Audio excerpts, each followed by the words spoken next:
everyone, and welcome back to Pop Off the Clock. I'm Brenda.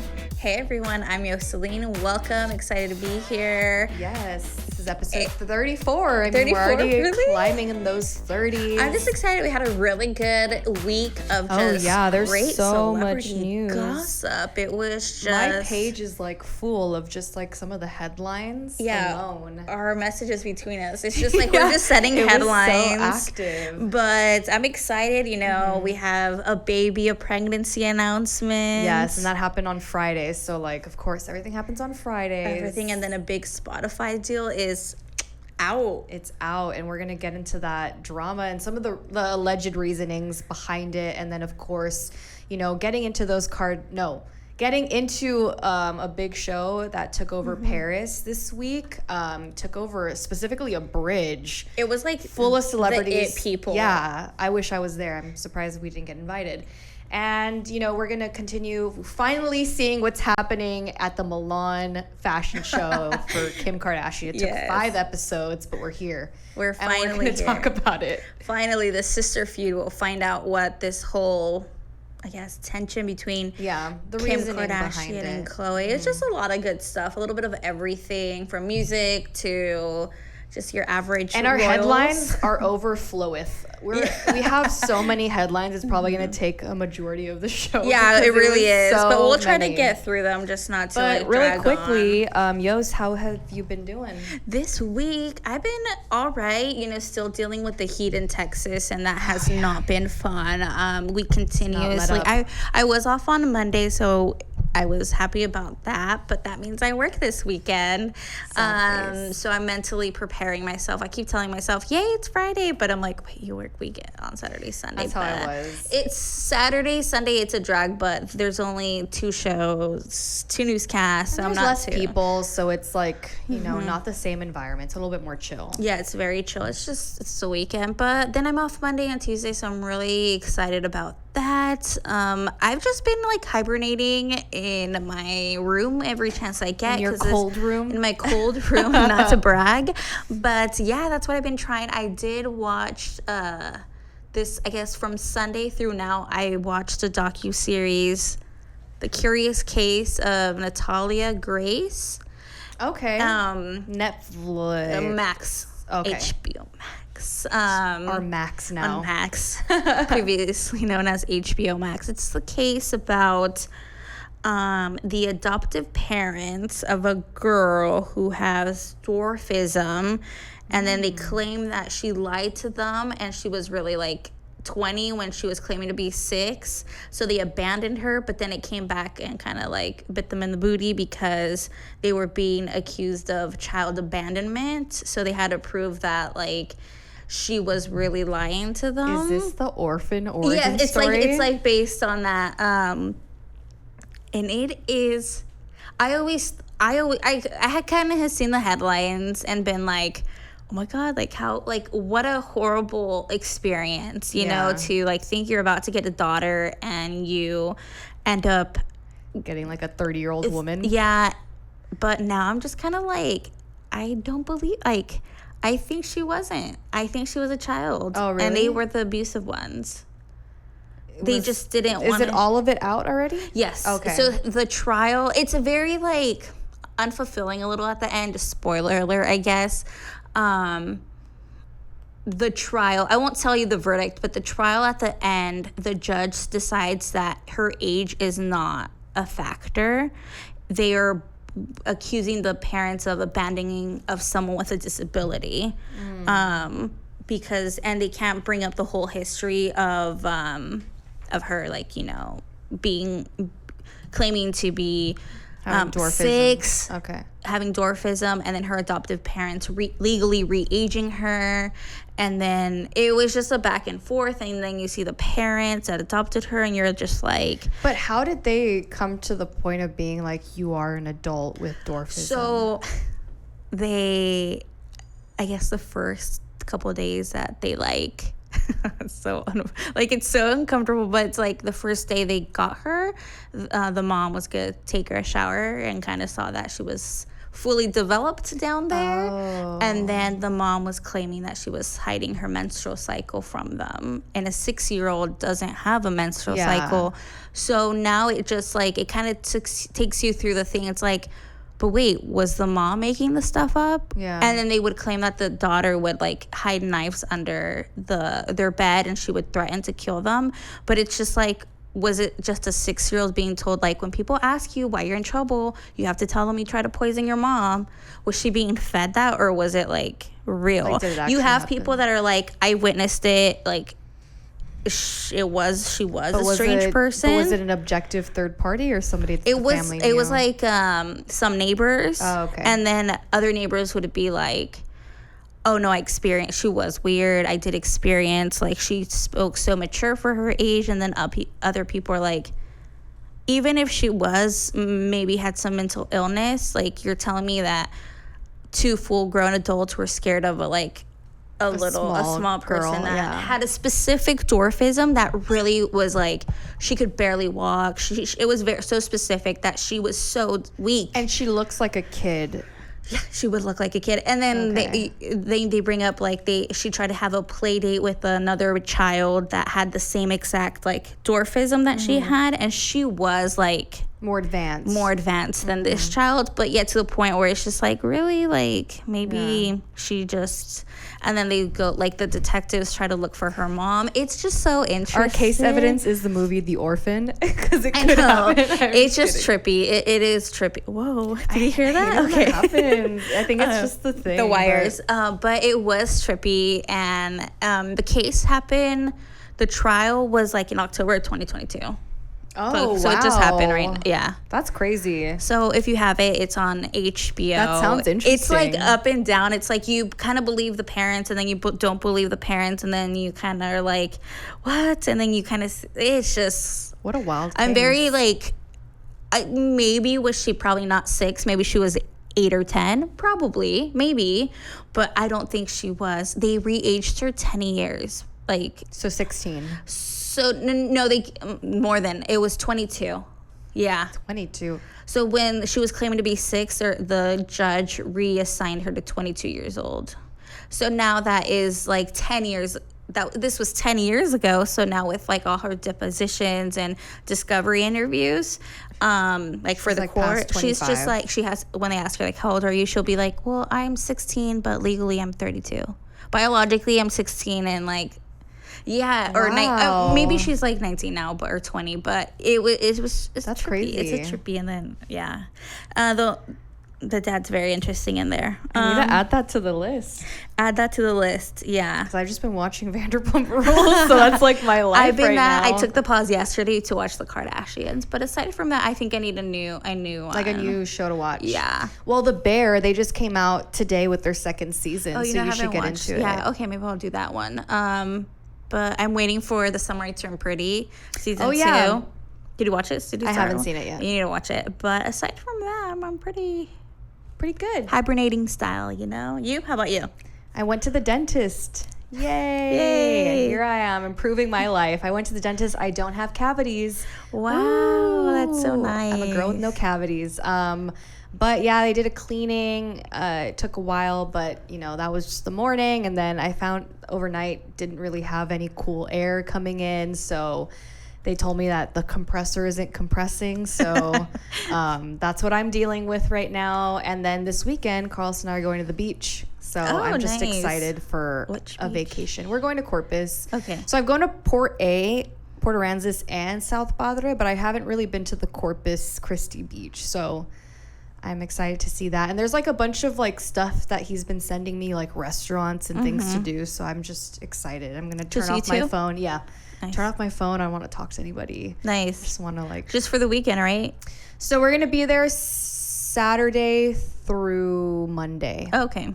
And then I'll be back at work on Wednesday. Oh, Wednesday. Yeah, because I'm using my holiday time. Oh, okay.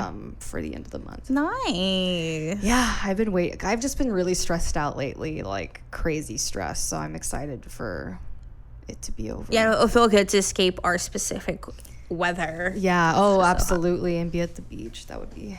But aside from that, I've been pretty boring, guys. I'm not going to lie. The heat does not motivate me to do anything at all. Oh, yeah. I've just been at home dealing with no compression. Just compressing. All right, let's get into these headlines, Yoseline. Okay. Start us off. Okay, let's start off with one that kind of went viral during the week. A video shared on social media by a concert goer shows a phone striking Bibi Rexha near her eye. You could see her covering her face and collapsing to the ground as crew members rush on stage. The man accused of throwing the phone at the singer during the performance said he did it because he thought, quote, it would be funny, according to a criminal complaint. Nicholas Malvgana, 27, was arraigned Monday in New York City on misdemeanor charges of harassment and assault, accused of having thrown the phone at Bibi Rexha during the concert on Sunday night at Pier 17. And the next morning after, you see Bibi Rexha post a picture saying, like, I'm good, but... That's so, like, when I saw it, I felt the force of it.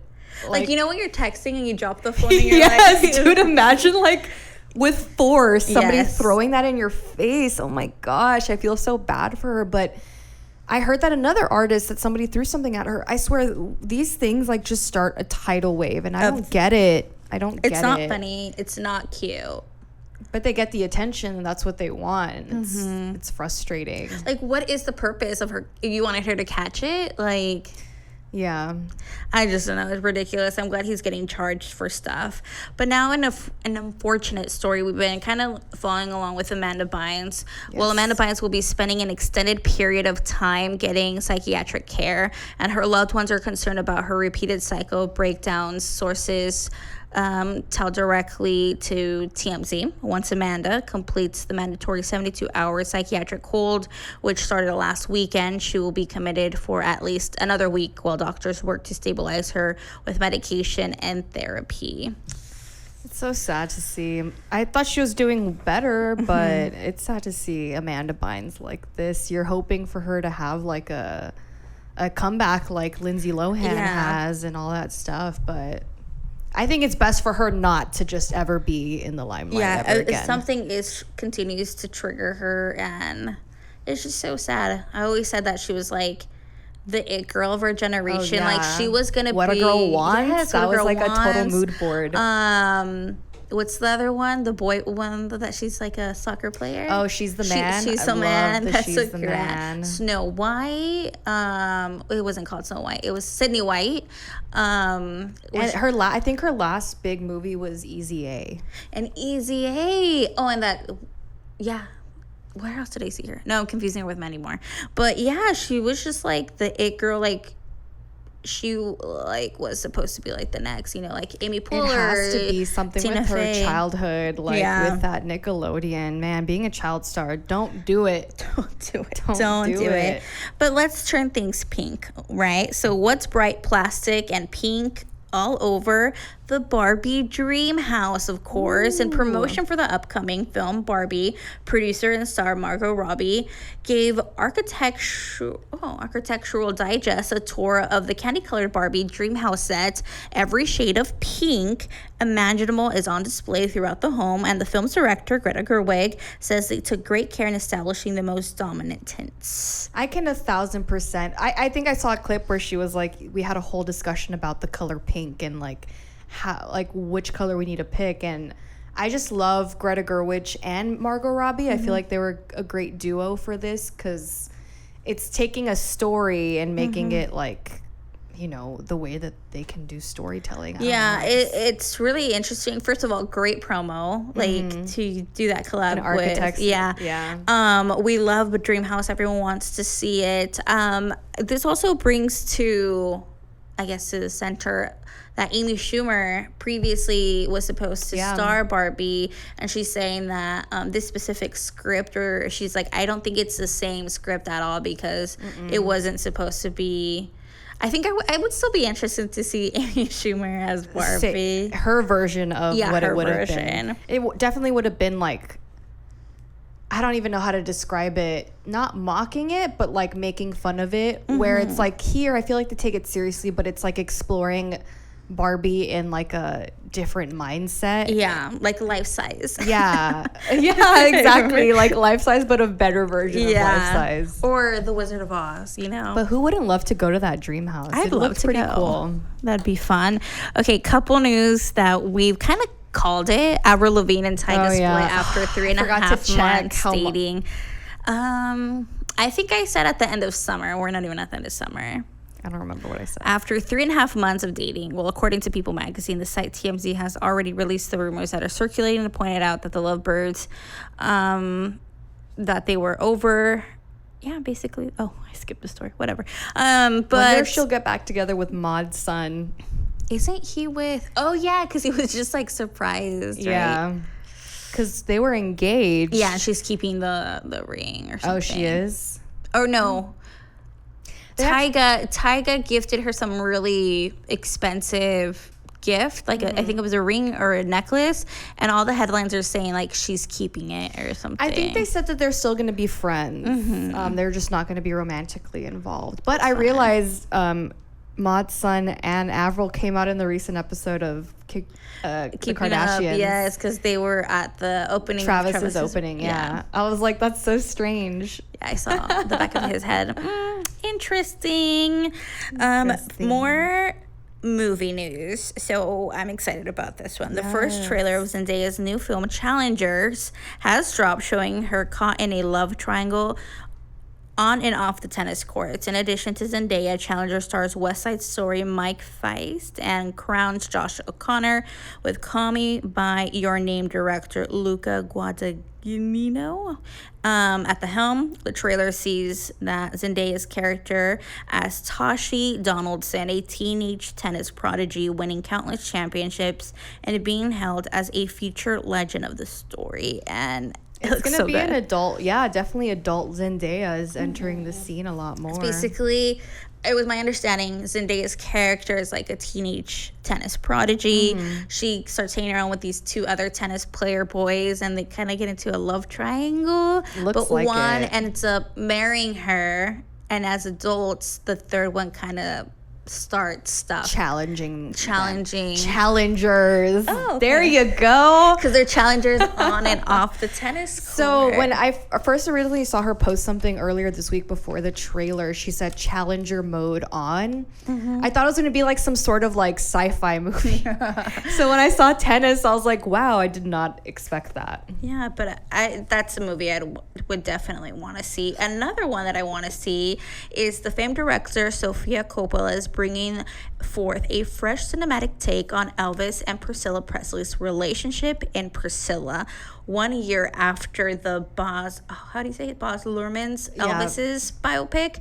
Priscilla stars Euphoria actor Jacob Elordi as Elvis and Kaylee Spaney as Priscilla. The film is based on the 1986 memoir Elvis and Me, the true story of the love between Priscilla Presley and the King of Rock and Roll, which Priscilla Presley co-wrote with author Sandra Harmon.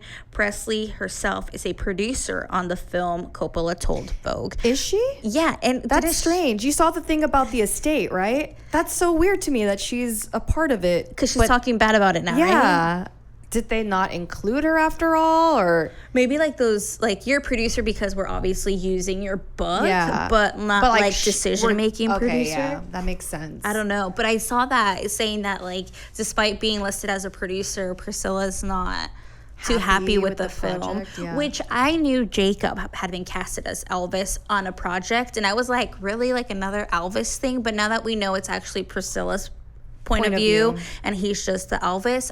Okay, that's a little bit better. And Sofia Coppola. I didn't know that. I didn't know that either, but I love Sofia Coppola. Yeah, I think it's gonna be really good. Like Marie Antoinette is like visually the most amazing movie.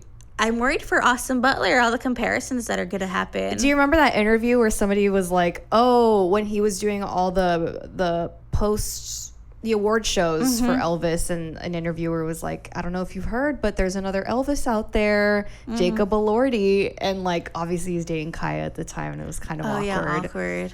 Oh snap! Yeah, that's awkward. She has a type, and it's so crazy because her and Jacob dressed like Priscilla and Elvis one Halloween.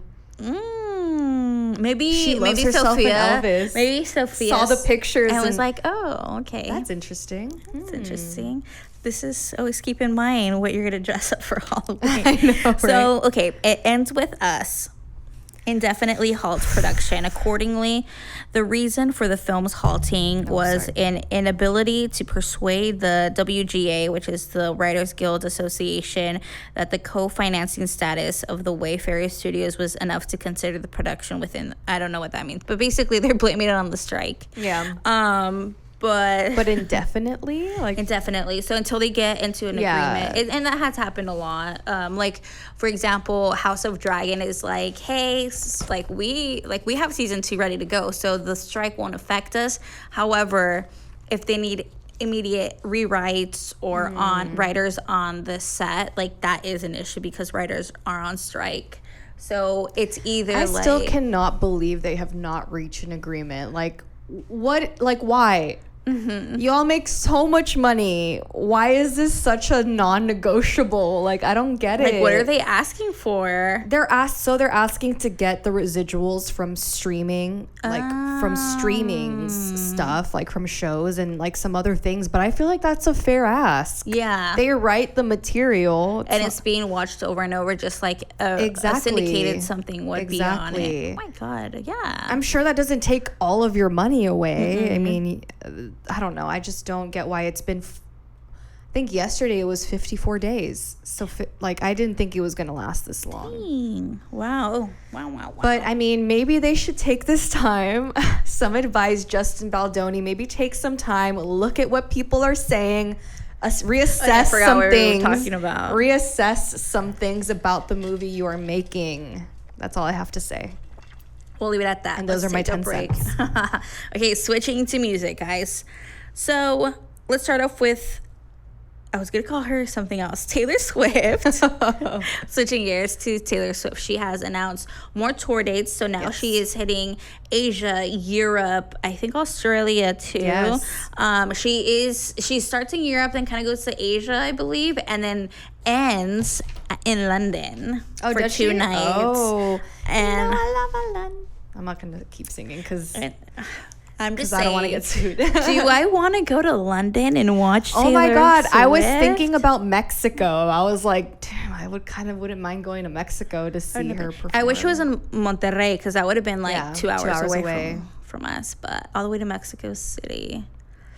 I don't know. It's because that whole thing with not the whole thing, like the Beyonce thing where a lot of people were going to Europe because Europe has stricter lines on pricing, so you're able to kind of get a good deal of going to a concert and planning a trip around it.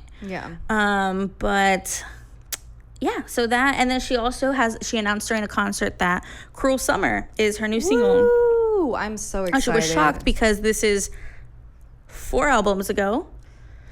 And it's been charting, 3, hasn't it? and it hasn't been charting, so her record company is like, we're going with it. This is the new.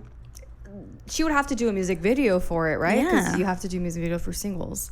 I'm so excited because Cruel Summer is like my second favorite song. Yeah, it's just a banger. And just a Taylor Swift spotting with Miss Gigi Hadid. During a night off from her sold-out Eras tour, Taylor Swift enjoyed a girls' night out with longtime pal Gigi Hadid in New York City. The two were photographed grabbing dinner together, with an eyewitness telling E! News of the outing. Gigi and Taylor arrived together at Nobu in Tribeca, both smiling and laughing. They exited together, holding hands as they walked down a small set of stairs and into the awaiting car. It appears that they had a great time. Two single girls and out in New York City. I also saw on TikTok that she was wearing her Philadelphia Eagles gear, I think, to the recording studio today or yesterday. So that girl is still working. I mean, you're going to be touring for another year. I mean, it's nothing compared to Harry Styles. That man has been touring for 4 years now. But you're like touring, you're re-recording, you're going to New York every weekend. Do you think she's re-recording just like her re-records? I think she's doing... Or is it new music? I think it's maybe both. It's like whatever inspires that night. Because like that night we saw Kendrick Lamar coming out. It's like, oh. That's obviously obviously for... Bad Blood. Yeah. Bad Blood. right? Yeah. Okay, yeah. Who's Common is for Endgame, right? No, it's Reputation. It's not Common? It's not Common. It's what's his name? Oh, it's Future. Oh, Future. Yeah, it's Future. Okay. For Yeah, Endgame. so we Man, know we need some Reputation. I am ready for rep. Re-records. But maybe she is very inspired with, because if Midnight's isn't a breakup album, well, the next one's definitely going to be one. It's gonna be good. It's going to be real good. So more music news. Olivia Rodrigo continues to be a tease, guys. Recently, fans discovered that a hotline was playing what sounds like new music, and they think it's the first taste of Vampire. 8 more days. Yeah, so... Or 7. Sorry. Hold on, what was it? Okay, so she's just leaving these hints. Fans found this hotline, which she did last time too, and it plays like a little song, like the tune, and I listened to it, and people were saying, "Oh, it sounds like the lullaby from Twilight." You know which one I'm talking about? Like, are they going to lullaby? sue her too for like copyright? Another thing is that Rodrigo and go-to collaborator Dan Nigro, I believe, have been teasing Vampire across social media in recent weeks. On June 15th, he shared a snap of a grocery store beverage named Vampire Juice on his Instagram story. And then on Tuesday, June 20th, Rodrigo posted a photo on her Instagram feed with the lyrics, "How do you lie?" written 3 times. So it's just getting little snippets. I mean, we're only a couple days away from the actual song. So today, Friday, 7 days. So it's going to be next Friday that it comes out. Okay. I'm ready for it. I'm ready for it. Rodrigo. Come back. It's been 2 years. Yes. Let me see. Another, I guess, comeback, I would say, Jamie Lynn Spears. Oh, yeah. So Miss Jamie Lynn Spears, The Kids You Loved Are All Grown Up begins. Ooh, is that what it's called? Begins a new trailer from. Okay, well, basically, Paramount Film released a new trailer for Zoe 102. The movie reunites Jamie Lynn Spears with her childhood classmates from the early 2000s Nickelodeon series Chloe 101. Spears is back as Zoe Brooks, but this time she's an adult reuniting with her school buddies for her best friend's wedding. And kind of cringe. However, I do say her acting has improved from Sweet Magnolia. And Sweet Magnolia is that she came out in Sweet Magnolia. It's like, I think it's called Sweet Magnolia. It's that Netflix show about like a group of women who like create a hotel, like a club. It's like this like very niche thing on. Her acting was horrible on there. Like cringe. I don't know. This one wasn't any better. I'm really curious if there's going to be viewership or not. I think just because so. a lot of people. Never forget, guys. She ruined Zoe 101 by getting pregnant. Oh yeah. Oh my God. I will never forget that when we all heard the talk about like teenage pregnancies after Jamie Lynn got pregnant. Yeah. But actually on the front with Britney Spears, she recently posted on her Instagram saying that she visited her sister on set. So maybe they're rekindling along with her mom. The mom maybe thing they're working recently, with each other. We're happy to see that kind of thing, but it's just kind of like, I thought you hated them. Yeah. I don't know. Sometimes you just need family. All you need is family. So El Muerto, the Spider-Man spin-off starring Bad Bunny, is muerto, at least for the time being. The future project, which had Jonas Cuarón, the son of filmmaker Alfonso Cuarón, in the director's chair, was slated for January 12, 2024 release date, but Sony announced Wednesday that it had been taken the title off of its release schedule. Nothing more information. And Bad Bunny was supposed to star in that. So. Yeah, so he's supposed to be El Muerto. I don't know. It didn't say a lot of information. I wonder why. Yeah. Maybe even the writer's strike probably. Like, they're probably, it's not their priority to get that. I actually saw a little bit of Bullet Train is the longest movie. I kept falling asleep in it. Saw it? I saw it, and I know he didn't really say a whole lot, but he did decent. Yeah, he did. Another starlet over here is Maude Apatow is officially a West End musical theater star. The 25-year-old actress was joined by lots of stars, including her famous parents, at the official opening night celebration of her run in Cabaret, at the Kit Kat Club in London, England. I still can't believe she's in Cabaret. It's so wild to me. Is she going to be a theater kid now? From now on? Always been well, after this, she has a run in Broadway for Little Shop of Horrors. Oh, that's moving to Broadway? Was it off Broadway? No, she takes on the role. So it's on Broadway, but she's going to take on the role from a specific stint. I think February. Is she not going to do Euphoria? Well, I think Euphoria is on pause. Or yeah, it's not even set on. Yeah, it's not even on the schedule yet. Crazy how her character came to real life. Yeah, but she looks so cute in her little outfits and the pictures of proud parent moments. I love that for her. And then just the last quick headline that I have is Times releases the list of the 100 most influential companies, and Skim is named in it. While Kim Kardashian has shaken up our culture over the past 15 years, this is the first time she appears on the cover of Times in recognition of the remarkable growth of her fashion company, Skims. Its origin story involves the star using tea bags to dye undergarments a preferred color and tape it to get to the right fit. Those DIY alterations have led to a privately held company valued at $3.2 billion. And if you watch the Kardashians, you know that pose she has on Times is her signature pose with her with her hands up like that. Yeah. But yeah. Well, really quickly, Bridgerton season 3, we're seeing more pictures about that. I'm really curious to see the storyline there. It's so funny to me because these are the same actors, same characters, but they look so good. What is her name again in the show? Penelope. Oh my God, girl. You look amazing. No. Glowing. She was glowing in every one of those photos. Are they going to fall in love?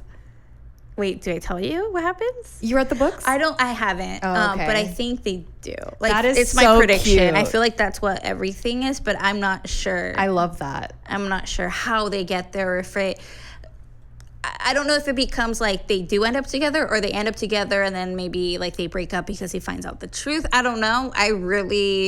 I'm excited. I just know that it's gonna be it's gonna be a romance. I just don't know the ending to it. Good for her. Yeah, but he even looks good. The actor, I don't know what it is. They always get glow ups whenever it's their time to shine. It's your time to shine. But I'm excited. Any other headlines that I missed? Michael Cera mentioned that he almost married Audrey Plaza once. I believe they dated when he was doing the Scott Pilgrim Takes the World. She was in that movie too.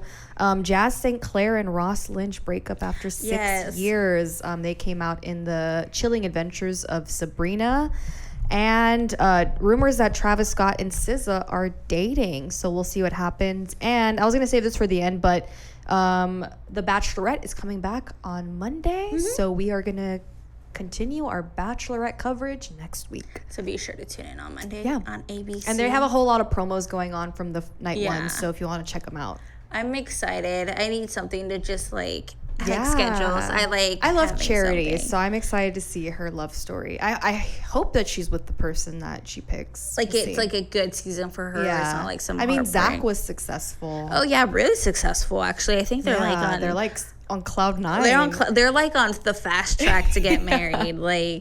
Their engagement pictures were they're on it, which makes sense. But yeah, all right, those are our headlines. Now let's get into our topics. Yes, our topics. Okay, let's start with the first one that has lots of people talking, and I don't know, it's just this ongoing cycle of Prince Harry and Meghan stuff. Do we believe them? Do we like them? Do we not like them? So Spotify and Archwell Audio, Prince Harry and Meghan Markle's podcast production company, have ended a commercial partnership after the couple delivered only a single podcast series. The deal ends less than a year after Markle's debut podcast, Archetypes, first aired.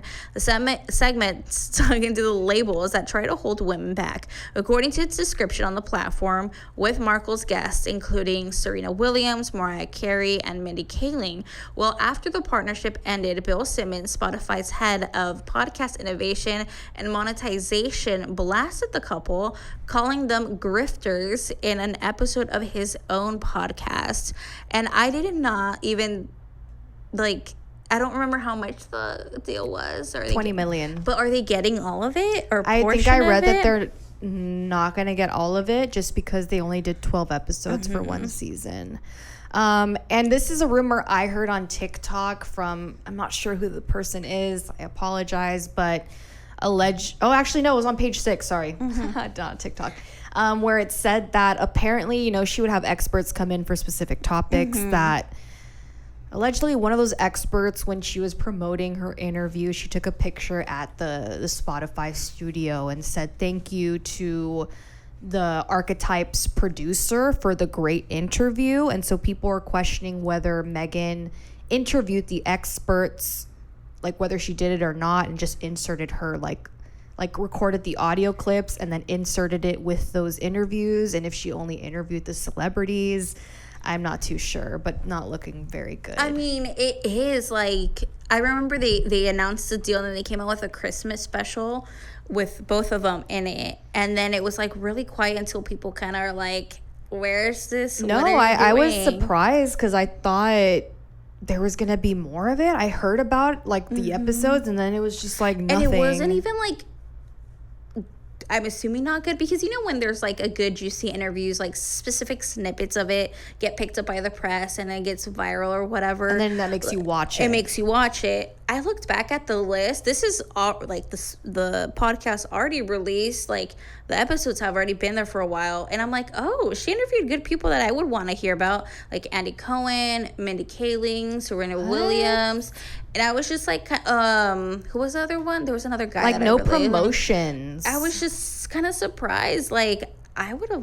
And like, you are Meghan Markle. Like, how could you not continue? I mean, I bet there's people lining up to talk to you. Like, why wouldn't you want to? I just feel like this shouldn't have been their thing. Like, yeah, like she was so successful before she. Well, she was an actress, but before she really got famous, she had that website Fig or something like that. Okay. That was very much like a curated kind of goop-ish style. And she had lots of followers, but she had to take it down because then her, you know, the royal family didn't allow her. But she was really thriving in that section, whether if it was like lifestyle. I think she's going back to that. I feel like she should. Like, I heard that she is going to do a similar goop thing. Yeah, like that's what I would have like. Should be similar to Goop, but different because she is not Gwyneth Paltrow. So for her, it would be, I could see her being more like animal conservation, women empowerment, charity work. But it's like, how does one get involved? Like a guide for like young women that do want to, you know, she's a very well-spoken, intellectual person. I just don't get like why it's so hard to translate that because she was so likable and she has moments of being so unlikable. And I'm like, I like her. But I'm also like, I realize like she could rub people the wrong way, but she's not doing anything. But it still comes off so wrong. I just don't. They just really have not done a good job at taking on America and like post like the royal family. They're just not, I guess, getting what they expected. And you know, I mentioned this to you earlier. About Meghan and Harry a couple weeks back. What's her name? Kourtney Kardashian's friend Simon did an interview on a podcast. He's like a PR professional. Yeah, and he was. I think the question was about paparazzis, and like he was kind of just bashing celebrities who always complain about paparazzi because he was like, you cannot be seen if you don't want to be seen. Like example, Taylor Swift wasn't seen for a whole year because she made sure she wasn't being photographed. And he was like, recently there's these celebrities that were made up this whole story about being chased down the streets of New York, and we all knew who he was talking about. But it's like these things are just kind of piling up against them, and it's just not looking good. I don't know how the future for Meghan and Harry is gonna look, but as of right now, people aren't a huge fan of theirs. And he has a book deal. It was 3-book deal. We already got his memoir. I'm wondering what else he could possibly write about. Me too. Probably something about maybe not his experience in the, not experience in the war, but maybe like not the war, in the army, right? Yeah. Do you think he'd go fiction? Like maybe. I feel like maybe a kid's book. Maybe they'll be interested in that. Yeah. I don't know.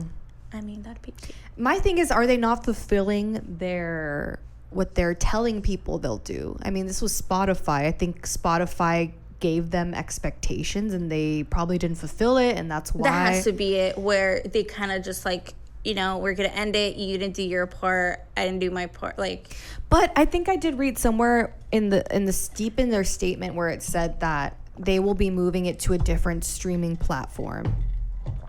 That's another thing. Like, if it's a success, Spotify would keep it. Yeah, because Spotify is where everyone wants to be at. Yeah, so it probably wouldn't look good to investors that one of the biggest things dropped isn't fighting for you. But then again, like, they still have their name recognition, so somebody would pick it up, but it'd probably be a cycle of... I also think, I don't know, like, like her show itself is kind of like boring. Yeah. So, like, yes. Girl, if you ain't gonna, you need to get on the mic and start talking bad about I know, right? Take a cue from Harry and just talk shit about your family. Yeah, but I don't know. I'm just kidding. But we'll see. We'll keep up with them and see. But let's go to happier news because a lot of people describe this moment as joyous, full of joy. So Pharrell Williams debuts as the men's creative director for Louis Vuitton. It has nothing short of spectacular. Heralding a new era for the storied French fashion house. I'm going to pronounce this wrong. Pont Neuf Bridge in Paris on Tuesday was closed off, where the show was held at sunset with a full orchestra, gospel choir, and over 70 looks modeled by some familiar faces, including designers Stefano Pilati and Pusha T and No Malice of the hip-hop duo Clips. Among the crowd was Rihanna, which is the brand's latest campaign model, along with A$AP Rocky, who snuck in late to the show. Jay-Z performed at the after party. Beyonce, Kim Kardashian, Jared Leto, Lenny Kravitz, who came with Naomi Campbell, and a brand new ambassador, of course, Zendaya, with her former stylist, La Roche, by her side. And it was just like the it place. And now that I knew Beyonce was there. I knew Kim was there. Did they interact? I don't think so. But I saw a clip of Zendaya going up to, like, I think Beyonce beckoned her and she came up and said hi, but...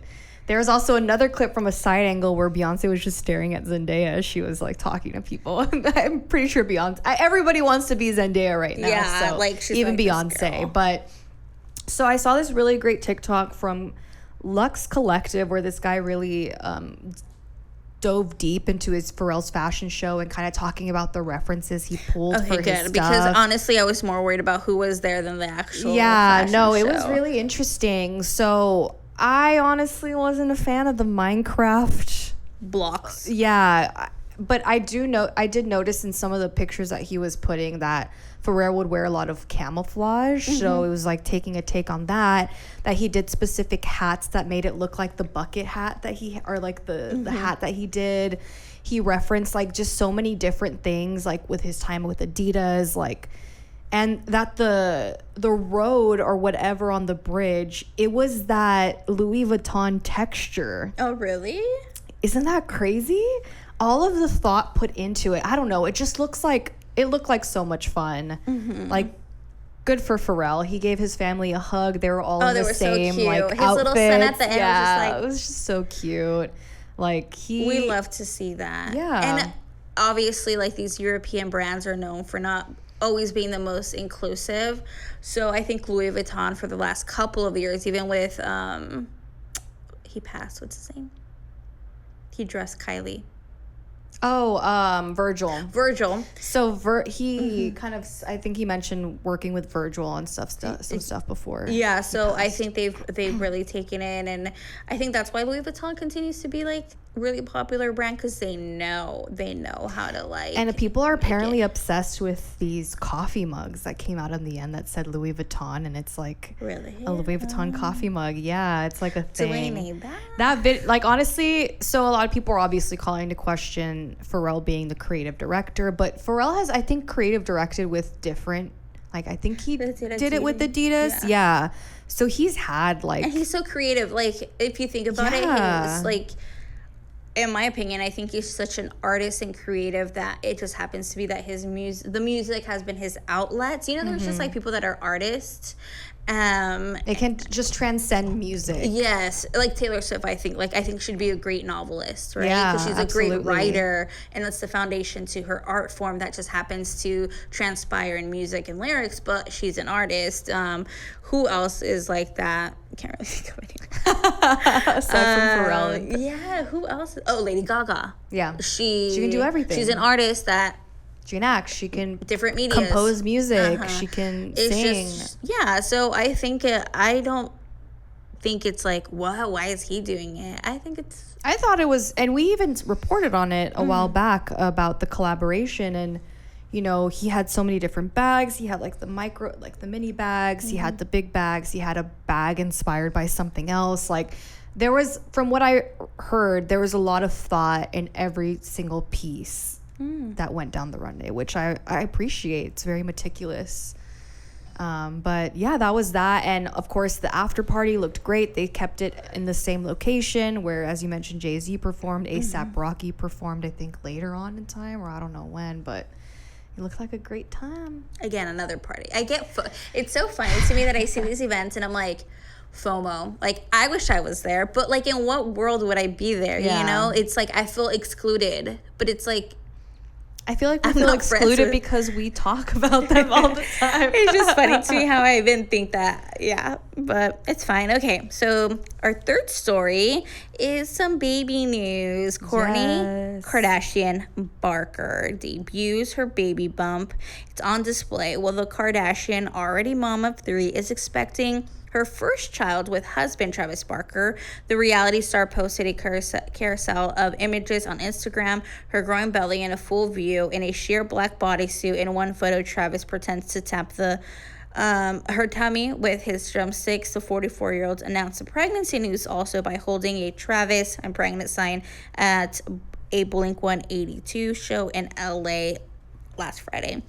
So obviously when we saw like the Travis I'm pregnant, you thought that was her announcement to him, which it seemed like it. At first I was just like, oh, that's so cute. But then you see him go up to her and I'm like, okay, there's obviously a belly there. Like, I could not tell. I could. And I was just like, these people are like this.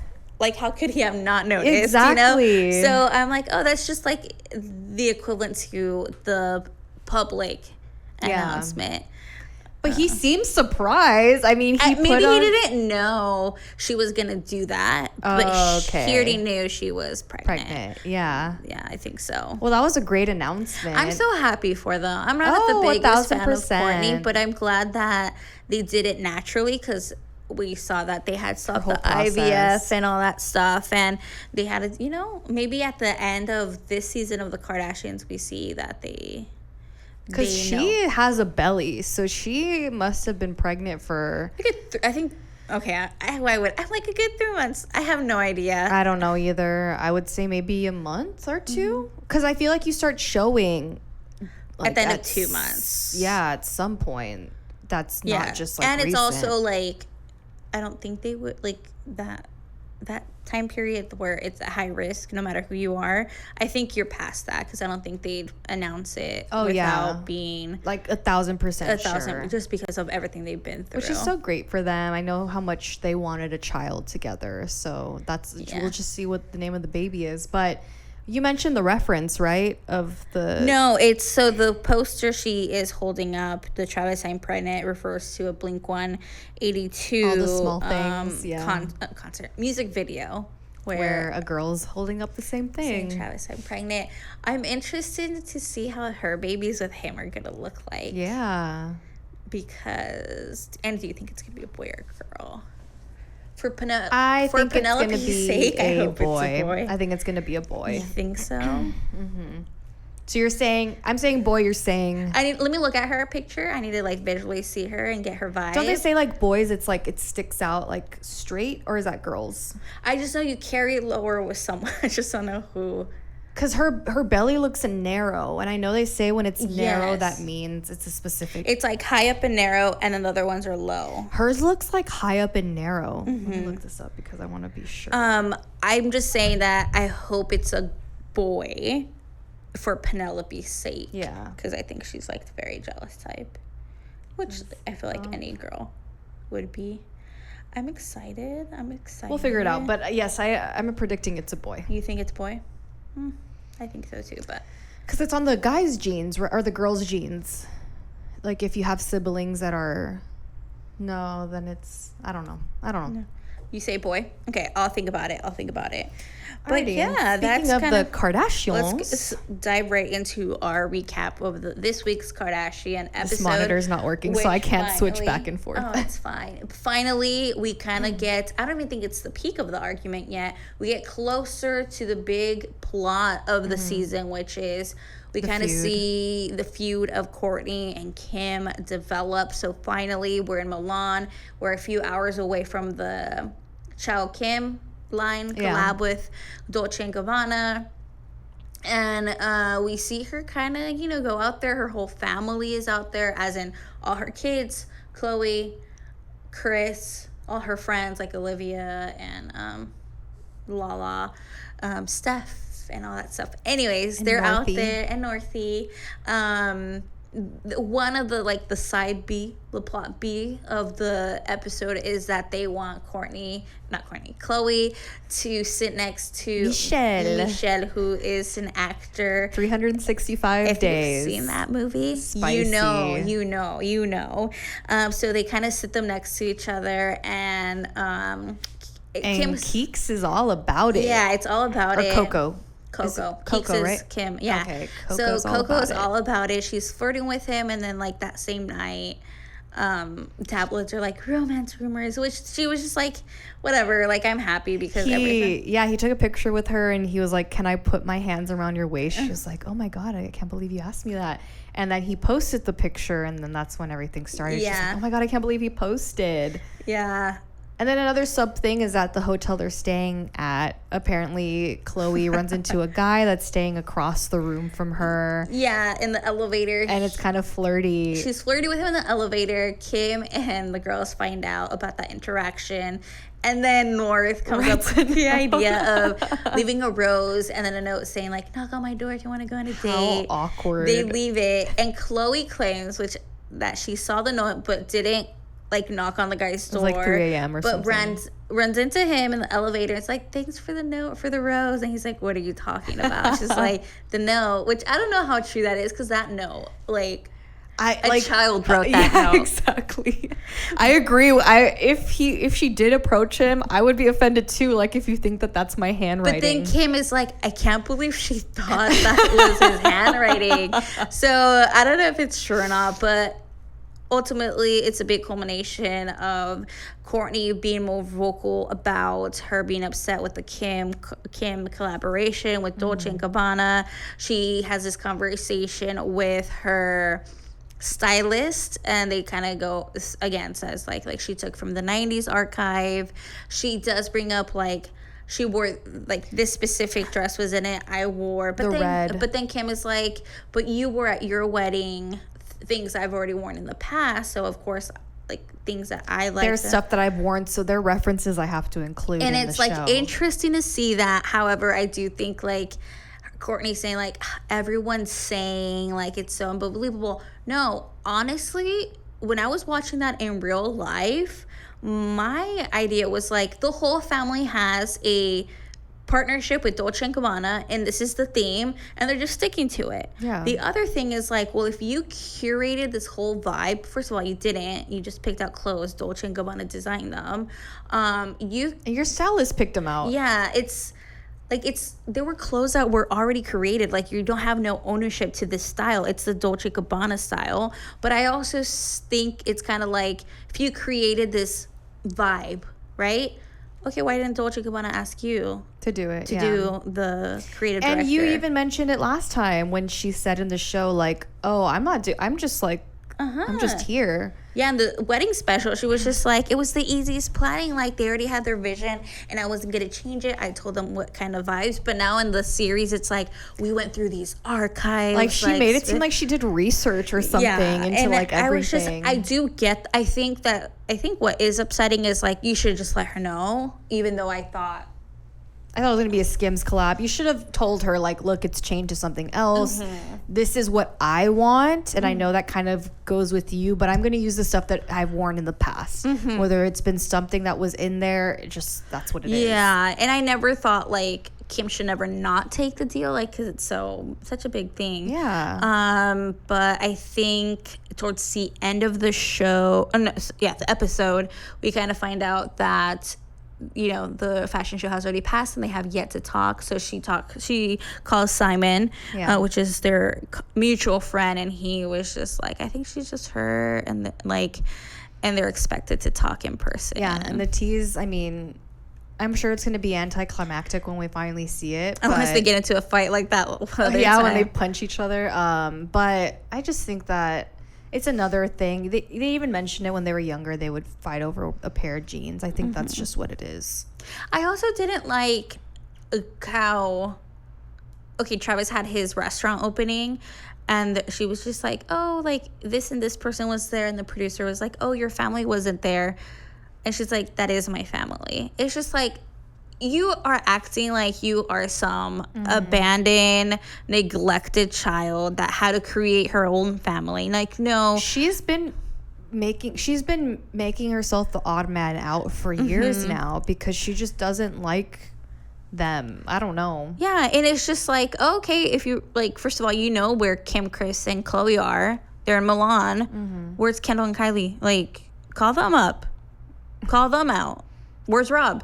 Yeah, the Robs would never work. Yeah, never. It's just like I know it's part of the show, but it's just also like you could really tell Kourtney is like. Kourtney annoys me a lot of the time. I just feel like it's like every episode she's just complaining about something new. Yeah, like always something new you have to complain about. Like, no one's forcing you to be on the show. Like, I don't know. Get out. She needs to get over it. But then we got another classic moment of watching the Kardashians attempt to work out. I always love watching them because they're not actually like doing anything. It always with Chris cracks me up. Chris and Khloe just like I don't know. I don't think they would I don't think they could talk and work out at the same time. So they're just like, oh, let's just film and pretend. It's just like. But, you know, you can definitely feel like Khloe is on Kim's side a lot more nowadays. They're the closer sisters now. Womp womp. Womp womp. I don't really remember the preview for next week. Just it was obviously just Kim and Kourtney. The talk that they're gonna have. It's more about Milan, even though literally this whole season is about Milan. I'm not even kidding. Which I thought it was gonna be. Took 5 episodes to get to it, and now they're still talking about it. It's just. I think we're already halfway. I think we're more than halfway through the season. Yeah, I think seasons are like, 12, 13 episodes? Like, they really got us saying it's the most dramatic. They're really stealing from that Bachelor franchise. But speaking of the Bachelor franchise, as we mentioned earlier, we will be back with our full coverage on that next week because it starts on Monday. So just tune into your local ABC. Charity kicks off her season. We're going to meet her men. If you want to do a little recap of who we think just by looking at them, who our favorites are, you can check out our last episode. But if not, just, scroll around, check out anything. Just a reminder also, our book club continues. We are currently reading a romantic comedy. I'm almost halfway through. Are you? I'm almost halfway through. I need to get reading. That's going to be my beach read for sure. But yeah, we'll probably... I'll be posted next, I think 2 more, right? 2 more weeks, right? Yeah, you'll have 2 more weeks. So get to reading. Follow us on Instagram, Pop Off the Clock. All right, bye.